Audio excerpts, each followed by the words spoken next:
the fact that like people allow me into their lives in that way and share in that way is something that I very much cherish and Yeah. really love about the type of work I get to do. You get to connect with folks on a much deeper level. I essentially felt my thinking change and the way that I Mm, viewed the world and the way that I thought about it, all the things that I thought I knew, I felt like I maybe didn't know. yeah. And it was very humbling.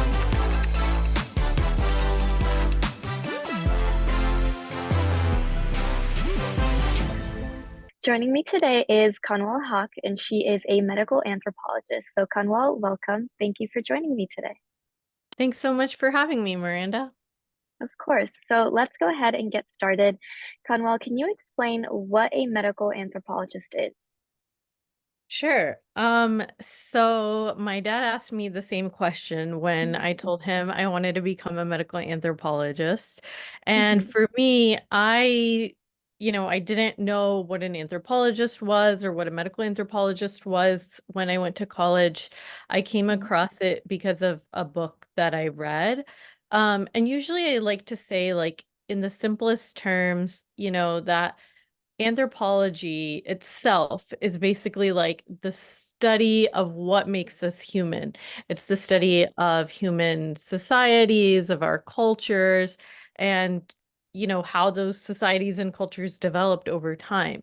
And so Okay. medical anthropology is kind of then like focusing in on how, we like what does that culture look like in health, or what are health cultures, is usually how I like to explain it. But I think like the longer, more formal definition is basically that it's the study of human experiences of illness and treatment, and how Okay. that can vary from population to population.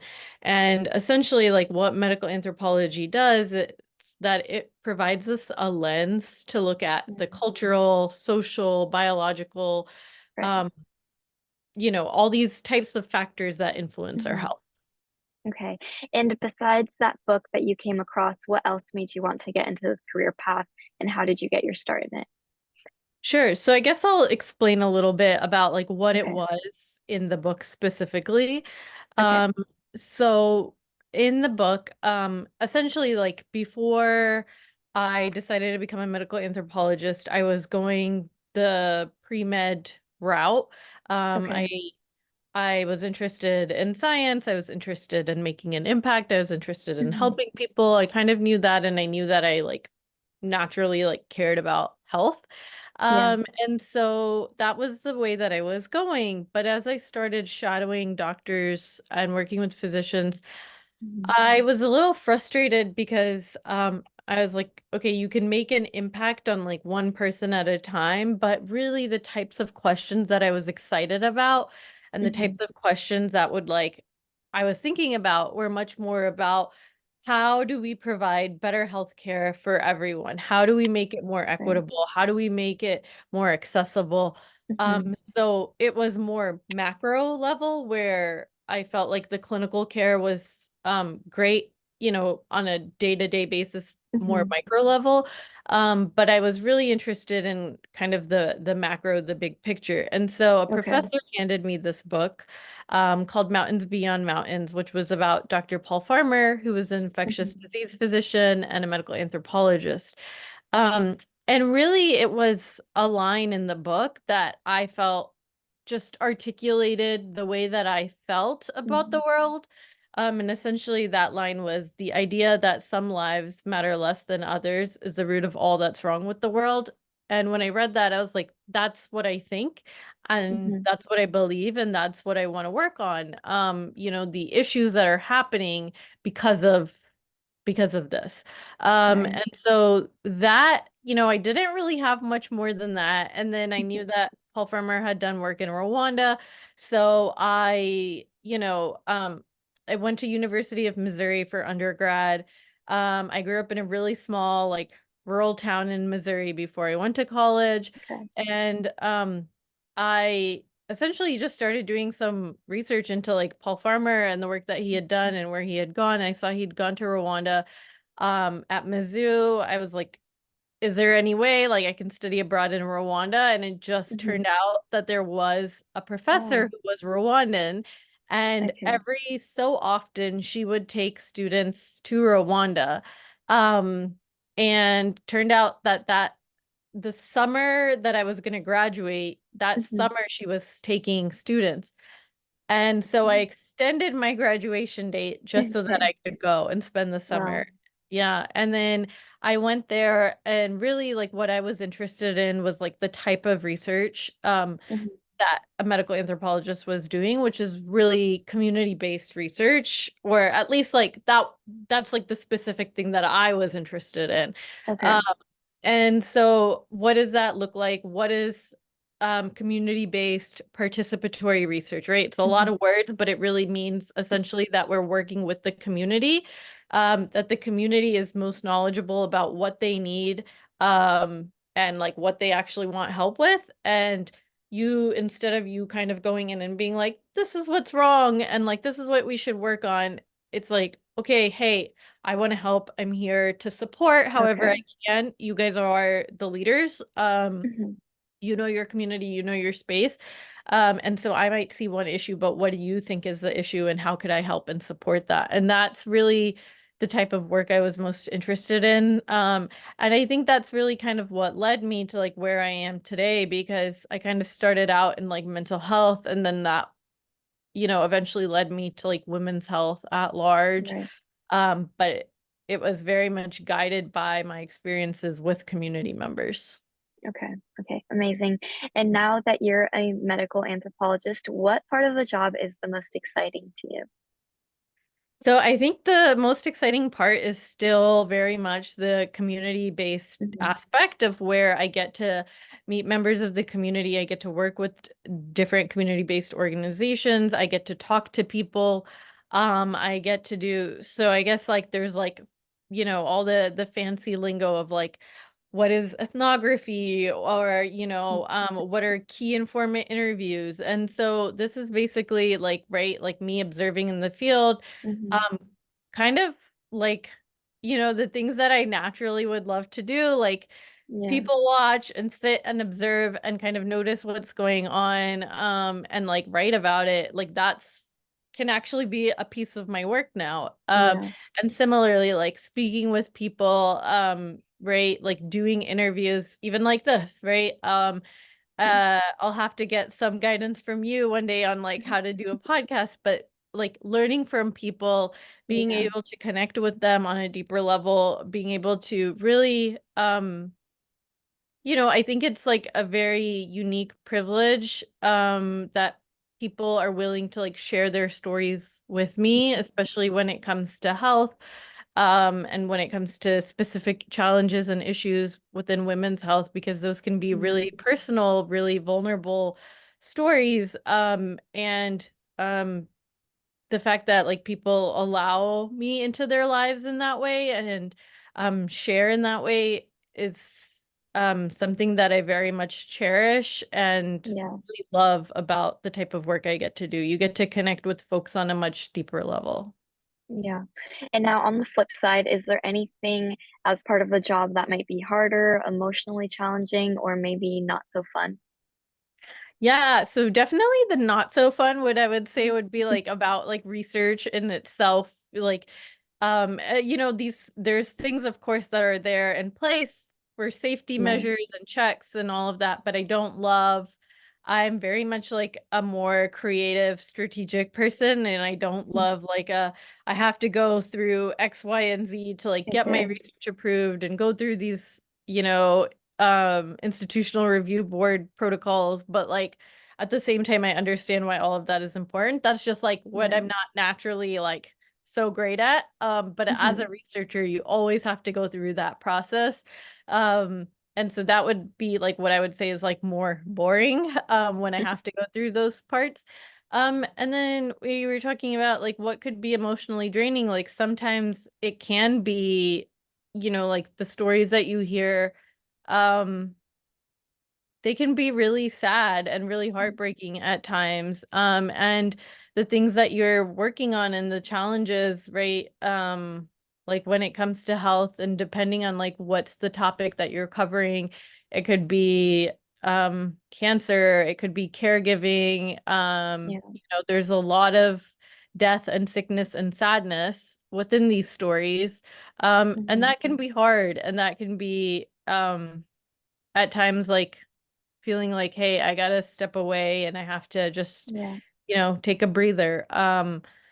But yeah, I would say like it's a double-edged sword, because one Hmm. part of it can be extremely fulfilling and extremely informative. But at the same time, it can also feel like, wow, Yeah. there's a lot out there that we have to work on.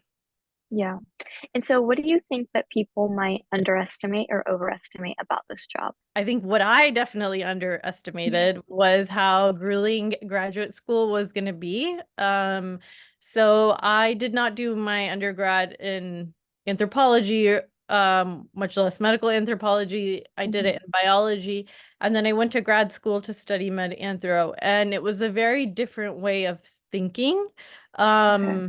Right? Like in biology, I was very used to kind of like organizing things into like, like okay, it can like very specifically go in this box or this category, and like then that's how this category Hmm. interacts with this. And then medical anthropology, what I felt like, I tell my thesis advisor from grad school, he's very much a mentor, and I tell him like I'm like I cried all the time in grad school because my world could no longer be like black and white. It like turned into a million shades of gray, Hmm. and not being able to distinguish and having to think much harder about like what is right or what is wrong. And like Okay. people's experiences, where I think I kind of came in with like a very rigid sort of mindset before. Hmm. I really underestimated what that was going to do to me, but I'm at the same time I'm very grateful for it, because I think it made me a much more critical thinker and researcher. And it's made me better at the work that I do. And um, it's made me like be able to ask better questions. And asking better questions can lead to better research. So Yeah. but it was difficult to have to change. I essentially felt my thinking change, and the way that I Mm. viewed the world and the way that I thought about it, all the things that I thought I knew, I felt like I maybe didn't know. Yeah. And it was very humbling at the same time. And I would say that was another thing. Like you definitely again and again and again you like learn that like you are not the expert. And in that way, I think that's something that people should be ready for. Yeah. Like it's not, if you want your ego stroked, I guess. I don't know how to say it another way. This is not the job for you. Yeah. Yeah. Okay. Okay. And so now you're a medical anthropologist, but within anthropology, what are some of the areas that people can choose to go into? Yeah, so I think there's like cultural anthropology, there's Okay. forensic anthropology, Okay. there is linguistic anthropology, there's a lot of forensic, there's like a few other big fields. And medical Okay. anthropology, like sometimes it's on its own, sometimes it's seen as like a subfield within like sociocultural anthropology. Um, Okay. it depends. Like different schools do it in different ways. Mm.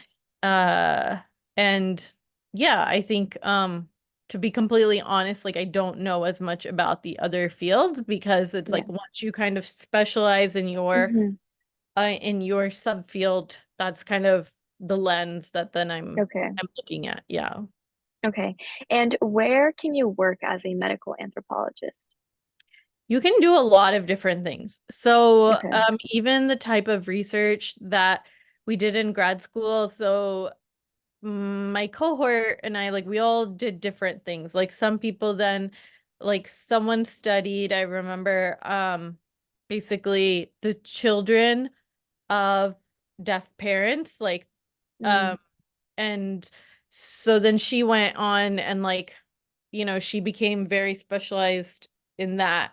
Someone else worked with the Somali community and diabetes specifically. And someone else worked with the Native American community. Like you can work Okay. with many different types of communities, and then you can work on many different types of challenges or conditions, right? So, like for me, it's a lot broader, I would say, because my field is women's health.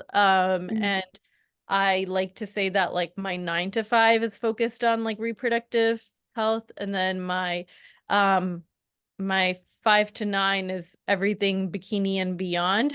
Um, Okay. so, all the other things that impact women's health, like heart Mhm. disease and stroke and painful sex and endometriosis, Mhm. and it's a lot broader, but it really depends. But I would say like a lot of us like we're naturally like driven towards research. Like Okay. that's what we're doing. That's the majority of what we do. And the type of research you do, right? Then like do you want to have a job as an academic, or do you want to have a job with the think tank or with the Mhm. government, or Yeah. um there's a lot of different ways that you can do research and at a lot of Mhm. different types of organizations. But I would say Okay. that like the crux is research. Okay. Yeah. And so before we got on here, I did a little bit of research on the average income for a medical anthropologist. And according to Google, it is about $77,000 annually. What do you think about that number? Is that accurate or not so much? I don't think so. That might Okay. be like maybe when you're starting out in your career, Okay. um, maybe like a few years in, but I Hmm. think the potential is much higher. Okay. Like at least double. It Okay. depends, right? Like it also depends on your education level. Like, are you just going in with the bachelor's? Then Mm. maybe that's going to be the point that you're at for a while.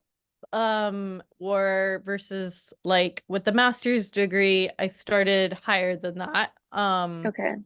And then with a doctoral degree, it goes even higher. And so Okay. I think it also depends on like what you make of it and like what are you doing, right? Like, are you working as a research coordinator and then like you're Mhm. happy and content there? Or Mhm. are you working, in a more management level position? Are you working in a director level position? Are you Right. working in a faculty position? So there's Mhm. a lot of different things, but I don't think the 77, I Okay. think that's like when you're starting out. Okay, perfect. Yeah. And what are some of the current trends or challenges that you're seeing right now, and how do you see it changing in the next 5 to 10 years? So I think probably this is going to be a very biased answer based on like where I tend to be, but I'm very much an applied anthropologist, right? So Okay. the research that I do is, for example, informing how I'm building different programs, how I'm evaluating them, how I'm Mm. then like, restructuring and redoing it. And so it's like an iterative process that's happening, right? Okay. And that's like really where I'm in. And I think the people that I connect with, they are, it's like applied anthropologists, other applied anthropologists, and most of Okay. them in the health or medical fields, Mhm. or, either like directly or adjacently. And I think that overall, I think more people are learning about anthropology. They're learning about medical anthropology and the importance of it and like what it provides us. Because I think, kind of maybe comparing myself to like a very tech heavy role. Mm. Like my job is very much like talking to people, working with people, learning from people. And Right. like the answers I need, like I can't type into Chat GPT and get, Yeah. right? Like and so I think in that way it is a growing field as Okay. people understand how do essentially like art and science come together to make meaning of human life and human Mhm. experiences. And in medicine, like why is that so important? Right. So I think I just see it growing. Okay. Amazing. And how do you stay updated with the latest developments of the field? So I'm part of the Society for Applied Anthropology. Like they have a conference every year. Mhm. There's like a listserv. There's always emails going on about like, hey, Okay. like, this study's happening or this was published or whatnot. Mhm. And so that's been like a great resource for me. I also try to connect with other folks in the field, Okay. like through LinkedIn or um well, probably through LinkedIn. The most and also just, I'm going to be starting a doctoral program in the fall. And while I'm not in a specifically like med anthro program, I'm in Mhm. a like health promotion, health communication, and behavioral Okay. sciences program. There's, anthropologists who are a part of that program. Okay. But I think I try to be like proactive and also the work kind of calls for it, right? Like if sometimes Mhm. I'm just like, I can't figure this out, or hey, like could I do this better? Then I will do some research and digging into like, oh, how Yeah. did other people build programs? Or like, are there like tools or methodologies that I could use? And then, I'm still in contact with, like I said, like my advisor from grad school, and so Mhm. I constantly pick his brain as well. And I think staying in community, like with others who are Yeah. in the field, because you just learn so much, like even sometimes through informal conversations Mhm. of um, what are the existing tools and resources and what's new and what's innovative and, you know, Right. um, just by talking to people. Yeah. Okay, so now to take a look into your day to day, what's your schedule like and what tasks do you spend the majority of your day doing? Sure. So my days, I would say are not like, so my week is like my Mondays and Tuesdays are very like meeting heavy, Okay. um, where I'm basically collaborating with like my PI, which is the principal investigator, Mhm. that's my boss, uh, and with my team, which is like other research coordinators. Okay.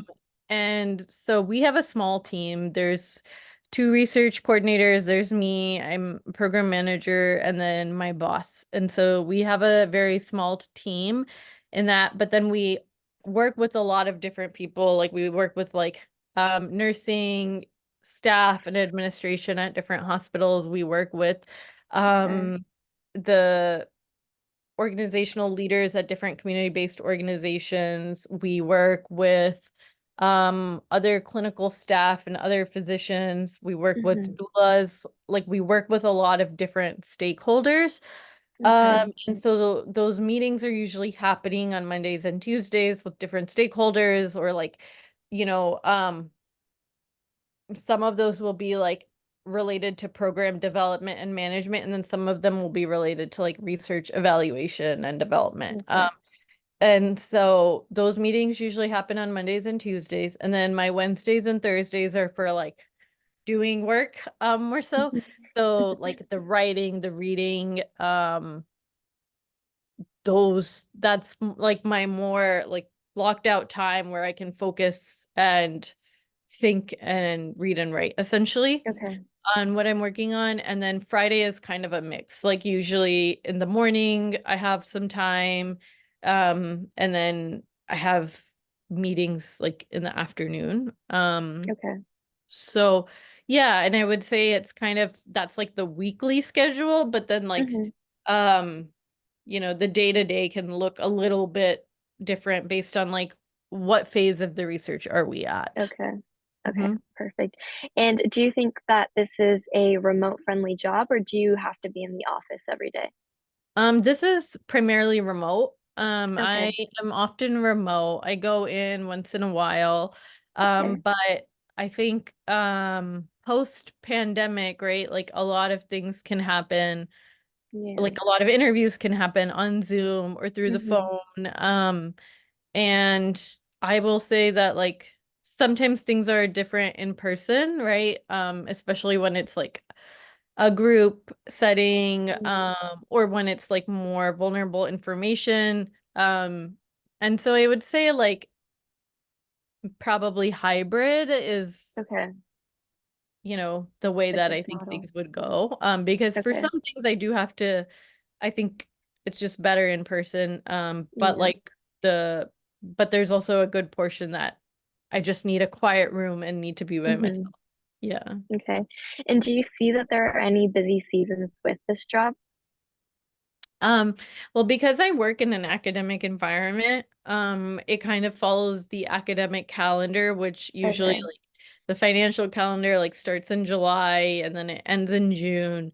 Mm, Um, but almost like a school schedule, like things are busier yeah. in the fall, and in the spring, in the summer, sometimes we have a bit more of a lull.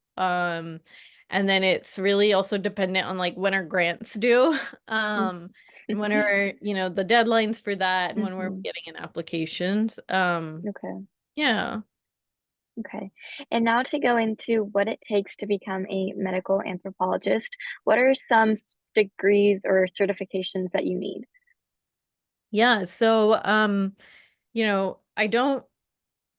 I should have a better answer for this. I'm not really sure for undergrad, like how many Okay. schools or if any offer a degree in medical anthropology. I know that a lot of them Okay. have minors.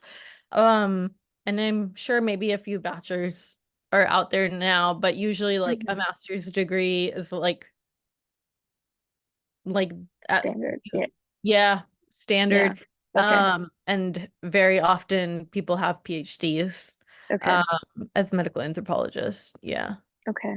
And what are some natural strengths or talents that you think would make a good medical anthropologist? Being a good listener, someone who's an observer, someone who's naturally curious, someone who's sensitive and like to the needs of others and can like pick up on Mm-hmm. clues. Those are probably more like natural instincts, but I think even that, right? Like those are skills that you can build and learn upon and improve. Yeah. Um, and I think I tend to kind of like fight back sometimes Hmm. of like anyone can be anything they want to be and like you can Hmm. learn and train in different ways. But yeah, I think if like I would say like I'm naturally introverted, but I do talk to a lot of people Yeah. for this job, right? But it's because the type of conversations I'm having, I think is what matters. It's not Hmm. small talk. It's usually like in-depth Right. conversations.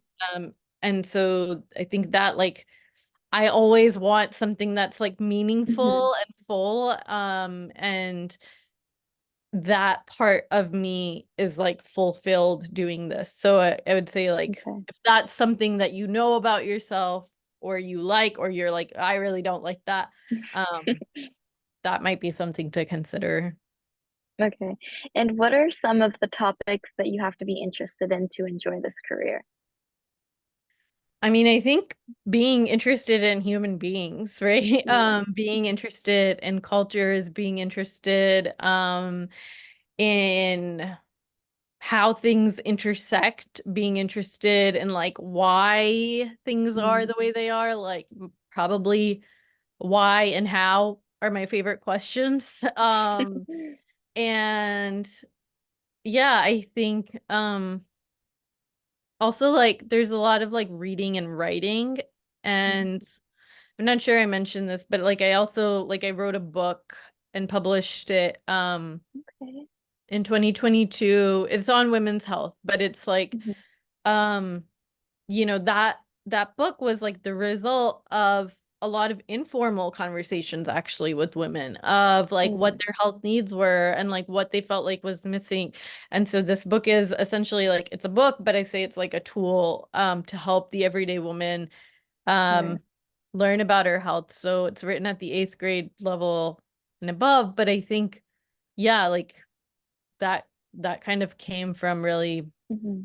listening and hearing what people were saying and trying to keep track of it. Okay, so what are some tools or technologies that you use a lot as part of your day to day? Um, So we use something called Asana at work, which is like a project management tool to kind of keep track of like all of the different pieces of research that we're working on. Mhm, And then also of like program management. So that's a tool we use a lot.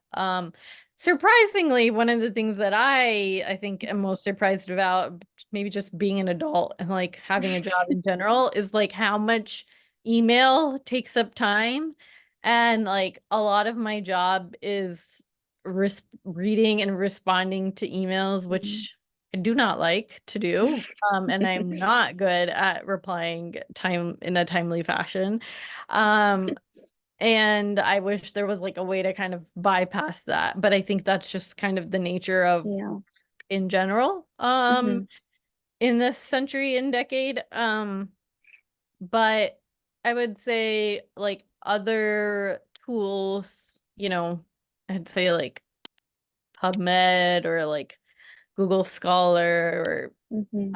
EndNote for keeping track of research and citations, those kinds of Okay. things. Oh, and surprisingly, I use a lot of Canva. Oh, okay. Yeah, because Interesting. I do a lot of program stuff. Mm.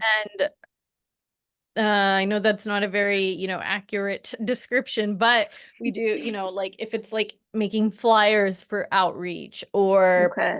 things about what's our research or what's our program, um, and creating things on that. And that I think kind Hmm. of just feeds a more like creative side of me as well. Like I love Okay. visuals. I'm very much a Mhm. visual learner, and so I kind of like gravitate towards things like that. I wouldn't say that most of my peers in medical anthropology probably do that though. So now we want to give our listeners a little bit of advice. So what do you recommend that candidates that are interested in this job do to set themselves apart from other candidates? I think, well, one, right? Like first talking to people in the field, talking to many different people because they all are going to do different things, and you're going to be like, at the end of it, like, what the heck does a medical anthropologist do? I'm confused again, right? Because sometimes that's how I feel.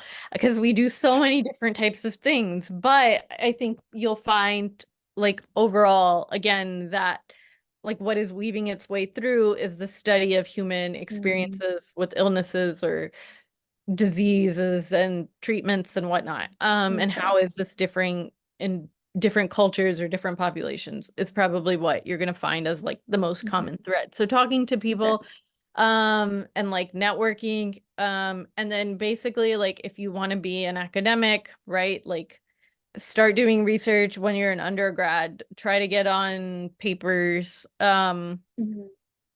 try to go present um your research at conferences, write abstracts, like network and build community. Mhm. Because like a lot of times, even now, as I'm thinking about like the next phase in my career and like, after I finish a PhD, do I want a faculty position, right? Like I'm already like thinking about, okay, where do I have networks and like who could I talk to that might know someone Yeah. in X, Y, or Z department? Mhm. And if an opening might be coming up, 3 years from now or 4 years from now, whatever it could look like. I think that's important, to Right. have those like people skills, Mhm. and like, be willing to help out your colleagues, as well, because I think that's just like it's a very like collegial, collaborative environment, and Mm. there's not too many of us, right? So like a lot of people Yeah. like know each other or of each other.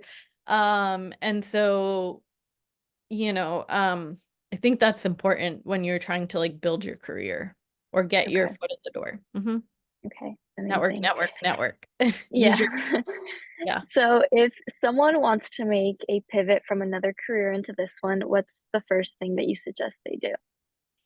I would say like, I mean, same for someone who's starting Yeah. out. Learn about it, network, and Mm. then see like, okay, I want to go back to school for this? Like, do I want to get my Right. master's degree for this? Or if I have my master's, do I want to go get a doctoral degree? And what does that look like? And like, do I need those things to do the kind of work that I want Okay. to do, right? To figure out like, is it really that you want to do this full time, or is it that Mhm. you like certain aspects of this? Because maybe that could look different as well. Like maybe you like certain aspects of this, but you could do that at a think tank, or maybe you could do that with a corporation in their like social Mm. impact research unit Sure. or something. I don't know. And I think same thing, like you're not gonna know until you start trying things out. And like you can always ask like, hey, can I like intern you with you, or like shadow Hmm. with you for a week or a few weeks or a few months, like Right. whatever it is that your schedule allows. Uh so I think kind of being sure, because I would say like this isn't the type of job where like you work 9 to 5, you know exactly what you're doing, and then Okay. that's it, and then you log off. Because a lot of times I go through the day and I'm still thinking about this idea, or I'm thinking about this idea from a month ago, or whatever. I'm Hmm. ruminating on it. It's not necessarily like I can't, sometimes I don't like that about this. I can't like turn my brain off about like when I'm thinking about a specific question or working Yeah. on a specific topic. So it is different Okay. from other careers in that way, like go to work, show up, do your thing, and then go home. Like I guess it Mm. could be like that, but Okay. researchers, most of us are not like that. Yeah. And yeah. Yeah. Okay. So now, what are some books, resources, or programs that you recommend our listeners look into? Sure. So I would say like the one that I read, right, that got me interested in medical Hmm. anthropology was Mountains Beyond Mountains by Dr. Paul Farmer. There is like if you want to learn about kind of more theory, it's called like I think A Reader in Medical Anthropology. Hmm. Um, like some big names, maybe you want to like read their work, are the Kleinmans, Arthur Kleinman. He's like done Okay. a lot of work. And I think maybe like, yeah, like start there, kind of looking at like what are they talking about? What um are their like interests? What are their research topics? Like Okay. what is it that they're thinking about? And then my book is not medical anthropology, it's more like health education. Okay. Um, and like health communication, health literacy, and improving that. But if you want to Hmm. look at kind of like applied anthropology and something that came Okay. out of it, and it's called Taking Care of You, The Empowered Woman's Guide to Better Health. Okay. Like, hey, what does anthropology like? What can it lead to? So, Yeah. like this type of tool. Yeah. Okay. Amazing. And now, finally, if you could talk to your younger self when you were just starting out in your career, what advice would you give them? Um, I would say don't be worried if like things do not go step by step by step, Hmm. right? Um, it doesn't need to be a linear path, and it's probably not going to be a linear path, and it's okay if you Okay. like zig and you zag and you zig and zag again. Because I think all of those different types of experiences, they influence who you are, the way that you Okay. think, and the type of work that you want to do. And I think that's okay. And I think it's also okay to take a break when you need to take a break from things. It's never too late to start something. It's never Mm. too late to end something. And like, yeah, like um, you don't have to see it as like some rat race, or um as like climbing the corporate ladder. Mm. Like life and work can be anything and everything that you want them to be. Right. I do a lot of different things. Hmm. Like as a researcher, as an author, as a doula. Like I wear a lot of different hats in a lot of different ways. And then I take time off when I need to take time off. Um, Yeah. and I think that's, as a young person, I was like so focused as like Mhm. I have to do X, Y, and Z, and I have to like, have this degree by this age, and I have to make this much money by this Mm. age. And like now I'm like, none of that really matters. Like, take your time, figure out Yeah. what you like to do, and figure out what you don't like to do. That's just as Mhm. important. Um, and like it's not that serious, I guess, as like my Yeah. younger cousins would say. Like it's okay. Just take your time, figure things out, talk to people, and like if you want to change your mind and when you want to change your mind, it's totally Yeah. fine. Yeah. There's no compulsion. Yeah. Mhm. All right. Well, thank you, Conwell, for joining me on today's episode and for giving us all of your advice and sharing your experience. Of course. Thank you. You just got one episode closer to learning about the world of jobs out there. To explore the rest of our career categories and find your best fit, go to jobdictionary.com to sign up for the beta users waitlist. Then subscribe here to find the next episodes coming out this week. And as always, drop us a comment, review, or message to let us know how we can better attune our episodes to your specific needs.